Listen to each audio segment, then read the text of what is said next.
கர்த்தருடைய பரிசுத்த நாமத்துக்கு மகிமை உண்டாவதாக.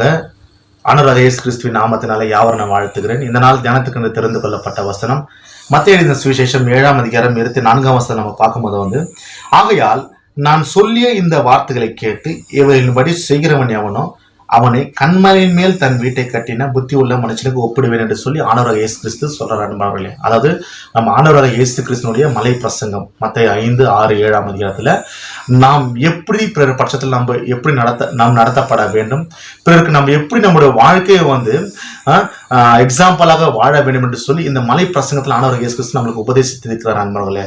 அது அநேக காரியங்கள் சொல்லப்படுகிறது. அதில் சில காரியங்கள் நான் குறிப்பிடப்பாங்க. ஆவியில எளிமை உள்ளவர்கள் பாக்கியவான்கள், பரலோக ராஜ்யம் அவர்களுடையது என்று சொல்றாரு. நீதி நிமித்தம் துன்பப்படுகிறவர்கள் பாக்கியவான்கள், பரலோக ராஜ்யம் அவர்களுடையது என்று சொல்லி இந்த காரியங்களை சொல்றாரு அன்பார்களே. அடுத்து நீங்கள் இந்த உலகத்துக்கு உப்பாகவும் வெளிச்சமாகவும் இருக்கிறீங்க என்று சொல்றாரு. வெளிச்சம் யாருக்கு தேவைப்படுது? இருளில் இருக்கிறவர்களுக்கு வெளிச்சம் தேவைப்படுது. அப்போ நம்ம இந்த உலகத்தில் ஆனவர் நம்மளை வெளிச்சமாக மாத்திருக்கிறார். நம்முடைய வாழ்க்கை பிறருக்கு ஒரு எக்ஸாம்பிளாக வாழ வேண்டும் அன்பார்களே. உப்பு பாருங்க, தன்னை கரைத்து கொண்டு சுவையை கொடுக்கும். அது போல நம்ம வாழ்க்கையை நம்மளை கரைத்து கொண்டு பிறருக்கு சுவைகரமா ஒரு வாழ்க்கை, உபயோகரமா ஒரு வாழ்க்கை வாழ வேண்டும் ஆண்டவர் இந்த இடத்துல குறிப்பிடார் நண்பர்களே. அடுத்து நம்ம பார்க்கும்போதும் நம்முடைய சகோதரன் பட்சத்தில் நம்ம எப்படி இருக்க வேண்டும், அவங்க நமக்கு விரோதமா என்ன செஞ்சாலும் அவங்க நம்ம மன்னிக்குறலா இருக்க வேண்டும். உன்னை ஒரு கணத்துல அறிஞ்சாலும் நீ அவங்க மறு கணத்தையுமே காட்டு என்று ஆண்டவர் இயேசு கிறிஸ்து சொல்றார் நண்பர்களே. அடுத்து நம்ம பார்க்கும்போது நம்ம எப்படி ஜெபிக்க வேண்டும் தேவனிடத்தில் என்று சொல்ல அப்பாவிடத்தில் எப்படி ஜெபிக்கணும் கற்றுக் கொடுக்குறாரு.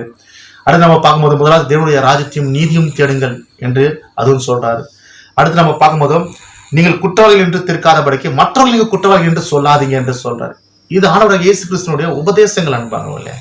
அந்த உபதேசத்தை நம்ம வெறும் கேட்கிறவர்களாக மட்டுமல்ல, அவர்களின்படி செய்கிறவனே அவனை நான் கண்மலையின் மேல வீட்டை கட்டின புத்தி உள்ள மனுஷன் ஒப்பிடுவேன் என்று சொல்றாங்க மகளே. அதாவது கண்மலையாக இருக்கிற இயேசு கிறிஸ்துவின் மேல நம்ம அந்த உபதேசம் நம்ம கட்டப்பட வேண்டும்.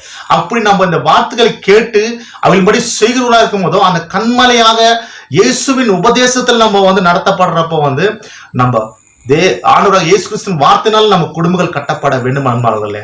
ஆண்டவராக இயேசு கிறிஸ்துவின் வார்த்தையினால சபைகள் கட்டப்பட வேண்டும் அன்பார்களே. ஆண்டவராக இயேசு கிறிஸ்துவின் உபதேசத்தில் ஃபெலோஷிப் கட்டப்பட வேண்டும் அன்பார்களே.